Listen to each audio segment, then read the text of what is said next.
राज्यसभेच्या 56 जागांसाठी निवडणूक जाहीर। 15 राज्यांमधल्या 56 जागांसाठी 27 फेब्रुवारीला मतदान। महाराष्ट्रातल्या 6 जागांचा समावेश। मराठवाड्यातील महाविकास आघाडीचं जागा वाटप अंतिम टप्प्यात। मराठवाड्यामधील 8 जागांपैकी ठाकरे गटाला 4, काँग्रेसला 3, शरद पवार गटाला 1 अशा जागा देण्याचा विचार। हिंगोलीच्या जागेवर मात्र 3ही पक्षांकडून दावा। निर्णय पुढच्या बैठकीत।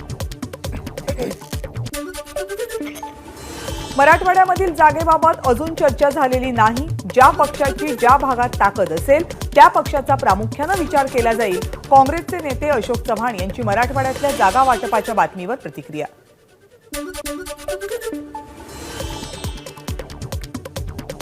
राज्यातील सर्व 48 जागांवर वंचित बहुजन आघाडीची मोठी ताकद। प्रत्येक मतदारसंघामध्ये आमचे 2 ते 2.5 लाख मतदार। उद्याच्या महाविकास आघाडीच्या लोकसभा जागा वाटप बैठकीपूर्वी प्रकाश आंबेडकर यांचं वक्तव्य। लोकसभा निवडणुकीमध्ये महाविकास आघाडीच्या राज्यातल्या सगळ्या म्हणजे 48 जागा निवडून आणण्याचा प्रयत्न। काँग्रेसचे प्रदेशाध्यक्ष नाना पटोलेंचं वक्तव्य। जागा वाटपाचं चित्र बैठकीनंतर स्पष्ट होईल, नाना पटोलेंची माहिती। महादेव जानकर रासप चिन्हावर परभणी लोकसभा लढवणार। महादेव जानकर यांची एबीपी माझाला माहिती। जानकरांच्या निर्णयामुळे महायुतीत अडचण होण्याची चिन्ह। 3 फेब्रुवारीला अहमदनगरमध्ये ओबीसी मेळावा तर ओबीसींची महाराष्ट्र यात्रा काढणार। छगन भुजबळ यांची घोषणा।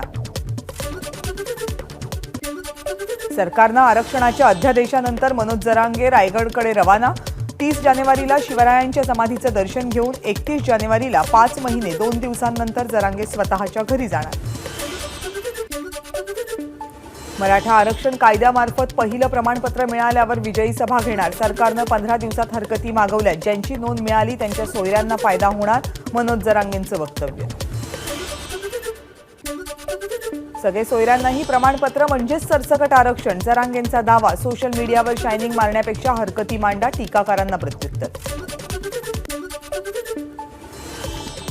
रेल्वेच्या सहाय्यक लोको पायलटच्या 5,500 जागांच्या भरतीसाठी जाहिरात प्रसिद्ध। जास्तीत जास्त मराठी तरुण तरुणींना रोजगार मिळेल हे पाहावं।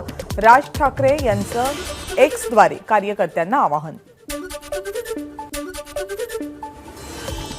आजवर एकाच टर्ममध्ये 2 वेळा वेगवेगळ्या पक्षांबरोबर 2दा युती करण्याचा विक्रम कुणीही केला नव्हता। तो नितीश कुमार यांनी करून दाखवला।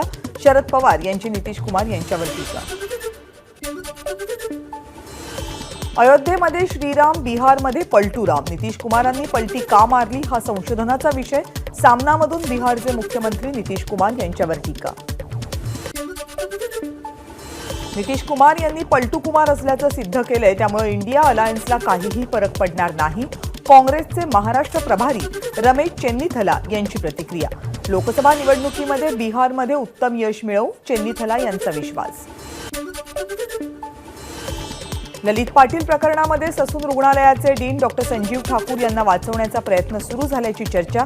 ठाकूर यांच्या अटकेची परवानगी राज्याच्या वैद्यकीय शिक्षण विभागाला मागण्यात आली, मात्र मंत्री मुश्रीफ यांनी त्यावर निर्णय न घेता फाईल मुख्यमंत्र्यांकडे पाठवली। ससूनचे माजी डीन संजीव ठाकूर यांना अटक करा, नाहीतर रस्त्यावर उतरून आंदोलन करू, रवींद्र धंगेकर यांचा इशारा। ललित पाटीलवर कारवाई झाली नाही तर सरकारवरचा विश्वास उडेल। ललित पाटीलला मुश्रीफ पाठीशी घालतायत, रवींद्र धंगेकर यांचा दावा। जातीपातीसाठी एकत्र येता, मातीसाठीही एकत्र या, रविकांत तुपकर यांचं शेतकऱ्यांना आवाहन। शेतकऱ्यांबाबत शासन तसंच विविध राजकीय पक्ष उदासीन आहेत, रविकांत तुपकर यांचं वक्तव्य। रायगड जिल्हाधिकारी कार्यालयासमोर विविध मागण्यांसाठी कोळी समाजाचं बेमुदत अन्नत्याग आंदोलन। सुजित आग्रावकर यांची प्रकृती खालावल्यानं जिल्हा रुग्णालयामध्ये उपचार सुरू। नाशिकच्या लासलगाव बाजार समितीमध्ये कांदा लिलाव शेतकऱ्यांनी पाडले बंद। कांद्यावरील निर्यात बंदी तात्काळ उठवण्याची शेतकऱ्यांची मागणी। कोकणातला हापूस आंबा नवी मुंबईतल्या एपीएमसीमध्ये दाखल। जानेवारीमध्ये हापूस आंब्याची विक्रमी आवक। यावर्षी हापूसच्या 360 पेट्या मार्केटमध्ये दाखल। प्रत्येक पेटीला 7 ते 12 हजार रुपयांचा दर। उद्या कल्याण डोंबिवली ग्रामीण भागामध्ये सकाळी 8 ते रात्री 8 या वेळेमध्ये पाणी पुरवठा बंद.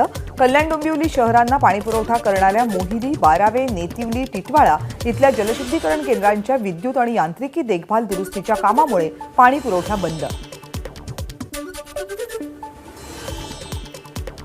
बुधवारपासून राज्यामध्ये पुन्हा एकदा थंडी वाढण्याचा अंदाज. गेल्या काही दिवसांमध्ये 10 अंश सेल्सिअसच्या खाली आलेला पारा आता पुन्हा वर जाणार.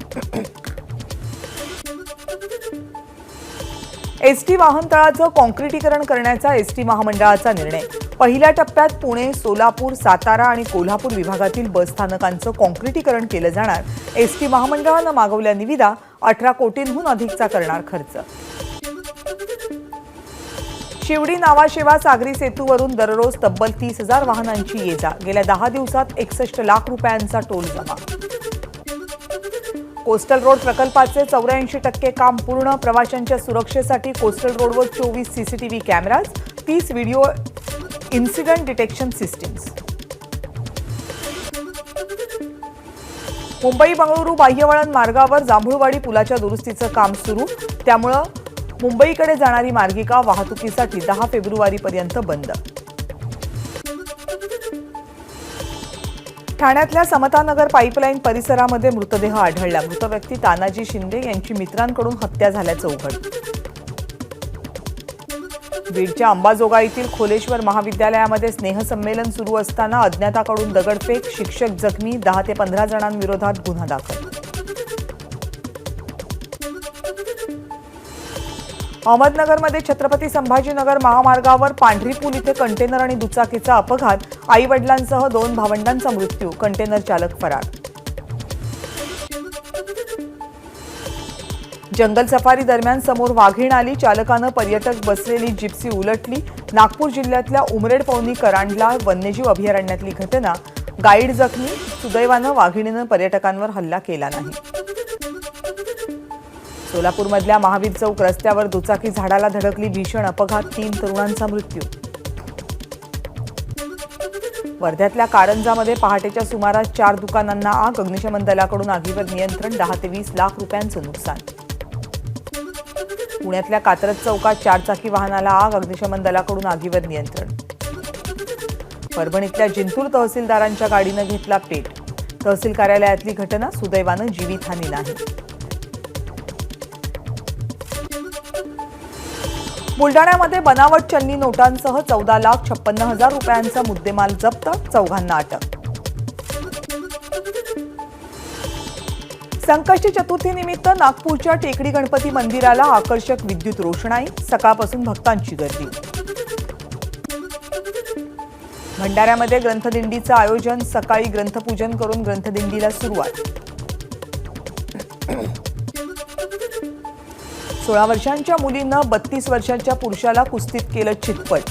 हिंगोलीतल्या रुपाली शिंदे यांची 10 मिनिटात कुस्तीचा डाव जिंकून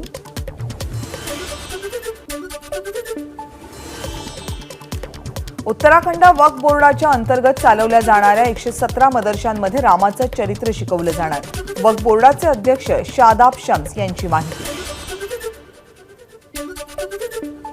झारखंडचे मुख्यमंत्री हेमंत सोरेन यांच्या दिल्लीतल्या घरी ईडीचं पथक दाखल. कथित जमीन व्यवहार घोटाळ्याप्रकरणी हेमंत सोरेन यांची चौकशी. पंतप्रधान नरेंद्र मोदींनी परीक्षेवर चर्चा या कार्यक्रमामधून देशभरातील विद्यार्थ्यांशी साधला संवाद. परीक्षा पे चर्चा ही खरं तर माझीच परीक्षा. मोदींचं वक्तव्य. आम आदमी पक्ष हरियाणा विधानसभेच्या सगळ्या म्हणजे 90 जागा स्वबळावर लढवणार. लोकसभेची निवडणूक इंडिया आघाडीचा घटक पक्ष म्हणून लढवेल. दिल्लीचे मुख्यमंत्री अरविंद केजरीवाल यांची घोषणा.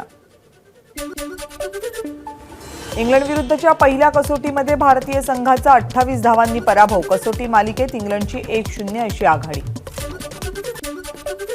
आयसीसीचा श्रीलंकन क्रिकेट मंडळाला दिलासा. राजकीय हस्तक्षेप वाढल्यामुळे श्रीलंकन क्रिकेट बोर्डावर घातलेली बंदी उठवण्याचा आयसीसीचा निर्णय. ऋतिक रोशन आणि दीपिका पदुकोण यांच्या फायटर चित्रपटाचं कलेक्शन 89 कोटींवर. लवकरच चित्रपट 100 कोटींचा टप्पा पार करण्याची शक्यता. 20 कोटींमध्ये बनलेल्या हनुमान चित्रपटाचं उड्डाण 250 कोटीच्या पुढे. चित्रपटाचे निर्माते करू लागलेत सिक्वेलचा विचार. 1000 कोटी रुपयांची गुंतवणूक केली जाणार. काश्मीरमध्ये मोसमातील पहिली बर्फवृष्टी गुलमोग, गुरेज, बांगस घाटी, जोजिला पास, बांदीपोरा यासह उंचावरील भागांमध्ये बर्फवृष्टी. सिनेसृष्टीतील योगदानाबद्दल बॉलिवूड अभिनेते बोमन इराणी यांचा ब्रिटिश संसदेचा विशेष सन्मान करणार. याशिवाय ऑक्सफर्ड युनिव्हर्सिटी आणि द लंडन स्कूल ऑफ इकॉनॉमिक्सकडून बोमन इराणी यांना विशेष वक्ते म्हणूनही आमंत्रण. बर्नार्ड अर्नॉल्ट ठरले जगातील सगळ्यात श्रीमंत व्यक्ती. अर्नॉल्ट यांची एकूण संपत्ती आता 207 अब्ज अमेरिकी डॉलर्स.